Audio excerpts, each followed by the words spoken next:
So hello everyone, welcome back to হজবরলার হুজুকে দুনিয়া। আমরা এখন যাচ্ছি কোথায়? সেজে গুজে অষ্টমঙ্গলায় শ্বশুর বাড়ি যাচ্ছি। যাই হোক, খুব তাড়াহুড়োয় রেডি হয়েছি বলে কিচ্ছু ভালো করে করিনি। আমরা দুজনেই আজকে গ্রিন গ্রিন পরেছি, বাড়ি গিয়ে দেখাবো। আমার বুড়ো কাকা মানে আমার কাকা আনতে এসেছিল, সো এখন বেরোচ্ছি। চলো, অনেক দূর তো, বহু দূর রে বাপরে।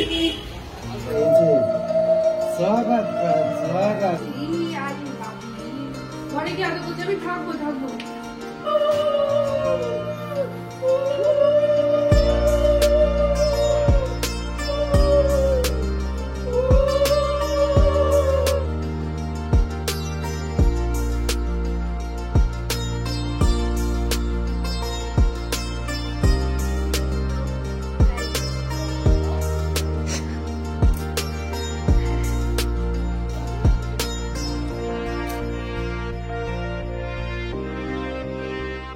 আমাদের বাড়িতে আড্ডা একেবারে জমজমাট।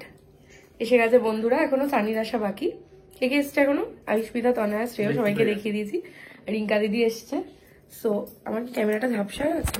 এখন আমরা যাচ্ছি আমার দাদামণির ওখানে দেখা করতে, দেখা করে এসে আড্ডা হবে, আবার আড্ডা হবে।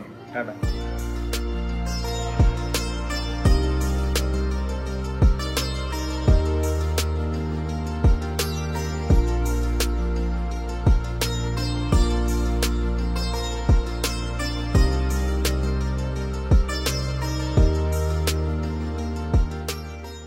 কথা গোঠে মাঠে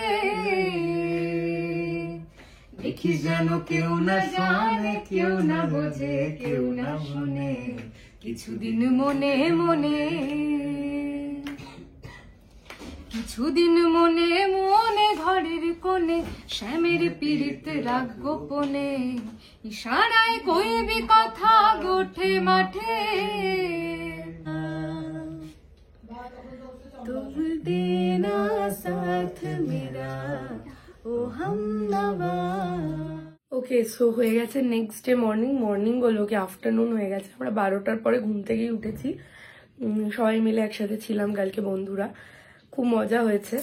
অ্যান্ড অষ্টমঙ্গলা প্রথম দিনটা তো এভাবেই কাটলো। আজকে কি করব জানি না। আজকে আপাতত ঘরেই রয়েছি, একটু ফ্রেশন আপ হয়ে নিয়েছি। এরপর দুপুরবেলায় হয়তো মুভি টুভি দেখতে পারি।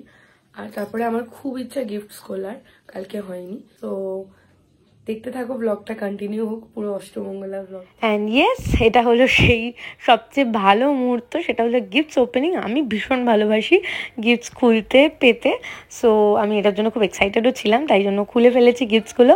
আর এই যে দেখলে কালো শাড়ি কিন্তু আমি বিয়েতে বেশ পেয়েছি আনএক্সপেক্টেডলি। জানি না লোকে কেন কালো ব্যাপারটা দেয় না বিয়েতে, আমার তো ভীষণ ভালো লাগে। আর আমি পেয়েছি, সেটাও আমার দেখে খুব ভালো লেগেছে। আমার তো পরারই ইচ্ছে ছিল কালো বা সাদা একটা বেনারসি রিসেপশনে, বাট সেটা হয়নি।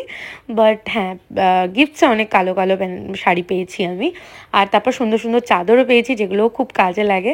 আর ঋত্বিক অধীর আগ্রহে গিফটসগুলো খুলছিল, কোনটা ওর হবে। দু একটা বেরিয়েছে ওর, আর কিছু তো যৌথ ইউজের জিনিসপত্রও ছিল। আর লোকে বলে খুব খারাপ খারাপ গিফট অনেকে পেয়েছে, অভিজ্ঞতা আছে। আমি তেমন খারাপ কিছুই পাইনি, মোটামুটি সবই ভালো ইউজেবল জিনিসপত্র পেয়েছি। এই যে ঋত্বিকের একটা বেরিয়েছে। পরোটা হচ্ছে রাতে খাবার, পরোটা আর ডিম। এটা হচ্ছে ডাল পুরি, আমি ভেজে দিচ্ছি, মাকে একটু হেল্প করছি।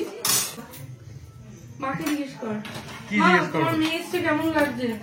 ভীষণ ভালো। আর অষ্টমঙ্গলায় এসে এই দুদিনের মধ্যে আমার মেয়ে একদম পাকা গিন্নি হয়ে গেছে, যেটা আমার আরো ভালো লাগছে।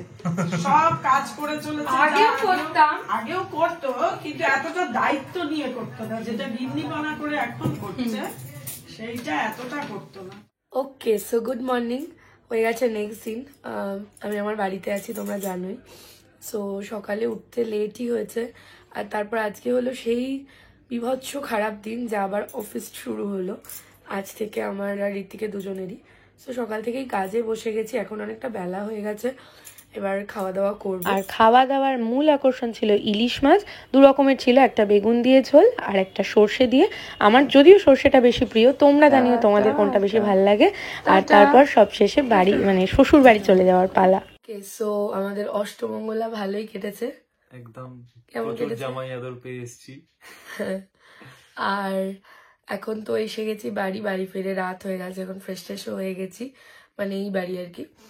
তো কালকে আবার যদিও যাব আমি, মানে আমার যাওয়া আসা তো লেগেই থাকবে। 500 মিটারের ডিস্টেন্স হলে এরকমই হয়। মজা এটাই। সো অষ্টমঙ্গলার যা পেয়েছি সবকিছু নিয়ে একটা খিচুড়ি ব্লগ হয়েছে, দেখো সবাই, জানিও কেমন লাগলো। দেখা হচ্ছে নেক্সট ব্লগে। টিল দেন ভালো থেকো, ভালো রেখো। টানা।